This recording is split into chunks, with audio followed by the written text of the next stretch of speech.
ఒక 10% జనాభాలు మాత్రం చంద్రబాబు నాయుడు మోసాన్ని నమ్మారు.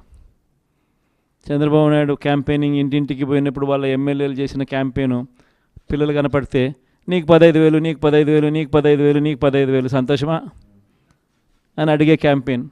వాళ్ళ అమ్మ కనపడితే నీకు 18,000 సంతోషమా అని అడిగే క్యాంపెయిన్. వాళ్ళ ఇంట్లో ఇంకొకరు ఆడవాళ్ళు కనపడితే నీకు మళ్ళీ 18,000 సంతోషమా అని అడిగే క్యాంపెయిన్. వాళ్ళ ఇంట్లో ముసలోళ్ళు ఎవరైనా బయటకు వస్తే నీకు నెలకు 4,000 పెన్షన్ సంతోషమా అని అడిగే క్యాంపెయిన్. ఈ క్యాంపెయిన్తో, ఈ మోసంతో, ఈ ఆశతో ఓ 10% జనాదులు మన దగ్గర నుంచి దూరం అయ్యారు. కానీ మళ్ళీ ఏమైంది? మళ్ళీ చంద్రబాబు నాయుడు పాలన వచ్చింది. మళ్ళీ ఇదే చూస్తూ ఉన్నాం. ఈరోజు 22 నెలలు అయిపోయింది. స్కూళ్ళు తెరిచినాయి, పిల్లలు బళ్ళకు పోతూ ఉన్నారు. కనీసం జగనే ఉంటే కనీసం అమ్మఒడి కింద 15,000 ఈ పాటికి జగన్ ఉంటే వేసి ఉండేవాడు. ఆ 15,000 బాయా, ఈయన నీకు 15,000, నీకు 15,000, నీకు 15,000 అని ఇస్తానని చెప్పి అది బాయా. వ్యవసాయ పనులు ముమ్మరంగా సాగుతూ ఉన్నాయి. జగనే ఉంటే రైతు భరోసా కింద 13,500 చేతిలో పడేది. జగనే ఉంటే చంద్రబాబు వచ్చాడు, 20,000 ఇస్తానన్నాడు. ఆ 13,500 బాయా, ఆ 20,000 బాయా.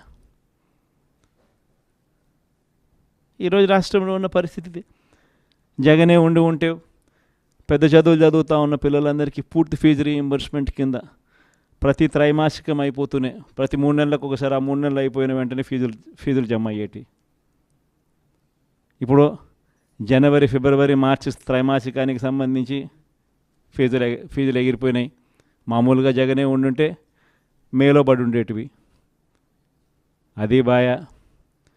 ఆ పిల్లలు రేపొద్దున ఇంజనీరింగ్ చదువుతున్న పిల్లలు, డిగ్రీ చదువుతూ ఉన్న పిల్లలు, వీళ్ళందరికీ ఫీజులు కట్టడానికి ఫీజులు కూడా చెల్లించలేని పరిస్థితిలో ఆ పిల్లలు బళ్ళకు పోతూ ఉన్నారు, కాలేజీలకు పోతూ ఉన్నారు. కాలేజీలు ఆ పిల్లలందరినీ కూడా నువ్వు ఫీజులు కట్టకపోతే కాలేజీలో టీసీ తీసుకుని వెళ్ళిపోమని చెప్తా ఉన్నారు.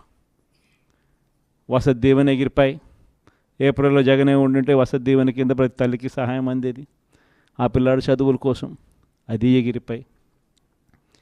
పొదుపు సంఘాలకు, చెల్లెమ్మలకు అందరికీ ఏప్రిల్లో 0 వడ్డీ డబ్బులు పడేటివి. అది ఎగిరిపోయి.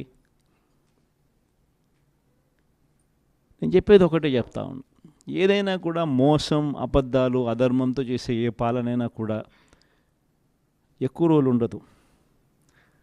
మనం చేసింది ఏదైనా కూడా ఈరోజు తలెత్తుకొని పోగలుగుతాం. తలెత్తుకొని గర్వంగా ప్రతి ఇంటికి పోగలుగుతాం. ఏదైనా కానీ మాట చెప్పింది జగన్ కాలంలో వైఎస్ఆర్ కాంగ్రెస్ ప్రభుత్వంలో చేసినాము అని చెప్పి గర్వంగా తలెత్తుకొని పోగలుగుతాం. అది మనకున్న సర్టిఫికెట్.